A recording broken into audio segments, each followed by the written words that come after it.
அனைவருக்கும் நமஸ்காரம். பிப்ரவரி மாத பலன். இந்த பலன் நெக்ஸ்ட் ஜெனரேஷன் டிவி நேயர்களுக்கும் வாடிக்கையாளர்களுக்கும் ஒரு சீர சிறப்புமாக இருக்கும் என்பதை தெரிவித்துக்கொண்டு உங்கள் கேதுவின் காதலன் காயத்ரி சங்கர் பேசுகிறேன்.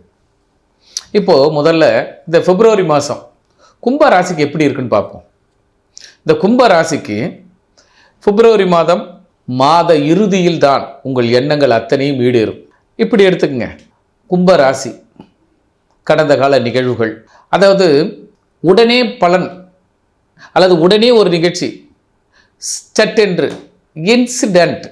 இப்போ instant coffee, instant tea, instant food, ஒரு நொடியில் அப்படி மாற்றத்தை எதிர்பார்க்கிற நீங்கள் இந்த மாதம் கால தாமதமாக, ஆனால் இந்த மாதம் இறுதியில் நினச்சி நிறைவேறும் இப்படின்னு சொல்லலாம்.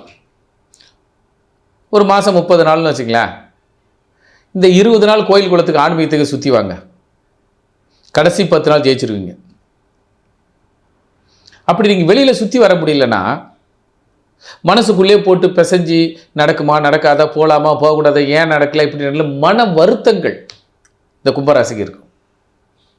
அப்போ அந்த வருத்தத்துக்கு நம்ம அப்படி கோயிலே போய் புண்ணியமாவது கொஞ்சம் தேத்திட்டு வந்துடலாம் இல்லையா?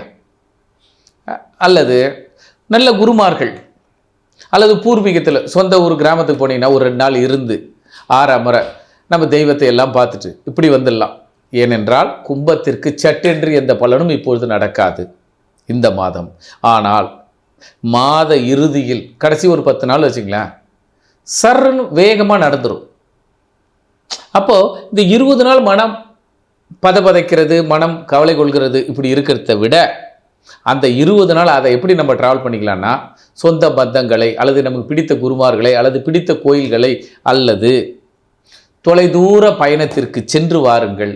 மனம் அலைச்சல் இல்லாமல், இன்னும் 20 நாளில் நடந்துடும், இன்னும் 20 நாள் வரைக்கும் இப்படி தான் இருக்கும், இன்னும் 10 நாள் நல்லா இருக்கும் அப்படின்ற மன தேற்றல், மன மகிழ்ச்சி, மனம் மாற்றல், மனம் மாறிக்கொண்டிருக்கும்.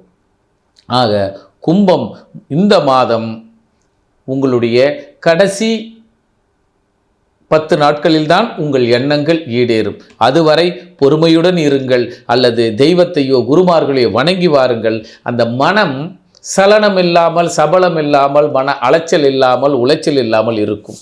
எல்லாத்துக்கும் ஒரு ஆல்டர்னேட் உண்டு. நம்ம எதிர்பார்க்குறோம் ஸ்பீடாக நடக்கணும், எல்லாமே உடனே நடந்துடணும். நீங்கள் கொடுக்குறதா கூட உடனே கொடுத்துருவீங்க. அப்போ நீங்கள் கொடுக்குற மாதிரியா இருந்தால் உங்களுக்கு எதிர்பார்க்குறீங்க, அடுத்தவொன்று அது மாதிரி தானே கொடுக்கணும்னு எதிர்பார்க்குறீங்க. ஆனால் நமக்கு அந்த கொடுப்பணும் இல்லையே. வளைஞ்சி நெலிஞ்சி குழஞ்சி அல்லது கஷ்டப்பட்டு கடைசியில் தான் நம்மளுக்கு ரிசல்ட் வரணும்னு விதி. அதை தான் இந்த ஜோதிட வாயிலாக நம்ம இந்த நெக்ஸ்ட் டிவி நேரில் வாயிலாக சொல்வது என்னன்னா, கும்பம் 20 நாள் பொறுமையாக இருங்க, சீரும் சிறப்புமாக இருக்கும். இந்த மாதம் கடைசி 10 நாளில் வெற்றியை கொடியை நட்டு பறக்க விடுவீர்கள். நன்றி, நமஸ்காரம். இப்போது நம்ம இந்த நெக்ஸ்ட் ஜெனரேஷன் டிவியின் வழியாக இந்த பிப்ரவரி மாத பலனை சொல்லியிருக்கோம். இந்த பலன் சொன்னதே அனைவருக்கும் நடக்கும். இதன்படி தான் வாய்ப்புகளும் வருமானங்களும் இருக்கும். அதில் சிலருக்கு உதாரணம், ஒரு சர்வெண்ட்டுக்கு எவ்வளோ கிடைக்கும், ஒரு மேனேஜருக்கு எவ்வளோ கிடைக்கும், ஒரு சூப்பர்வைசருக்கு எவ்வளோ கிடைக்கும், அவரவர்கள் தகுதிக்கு ஏற்றாற் போல வருமானங்கள் பெருகும், வருமானங்கள் குறையும். அதனால் மேனேஜர் 1 லட்ச ரூபா சம்பளம் வாங்குறாரு, ஜோசியத்தில் சொல்லிட்டாரு, நமக்கு எங்கடா 1 லட்ச ரூபா சம்பளம்னு கேட்டக்கூடாது. அவர்கள் திறமைக்கு ஏற்ற மாதிரி ஏற்றங்களும் இறக்கங்களும் இருந்து கொண்டு இருக்கும். ஆக முழுமையாக எப்பொழுது நாம் வளருவோம், முழுமையாக எப்பொழுது நம்மளுடைய எல்லா காரியங்கள் செய்வோம் என்பதை அவர்கள் சுய ஜாதகமே சொல்லும், பேசும். அதனால் ஜாதக ஆய்வுக்கும் சுய ஜாதக ஆய்வின் படி உங்களுக்கு முன்னேற்றம் எப்பொழுது என்பதை ஆய்வு செய்து கொள்ளுங்கள். ஜாதக ஆய்விற்கு அழையுங்கள். நன்றி, நமஸ்காரம்.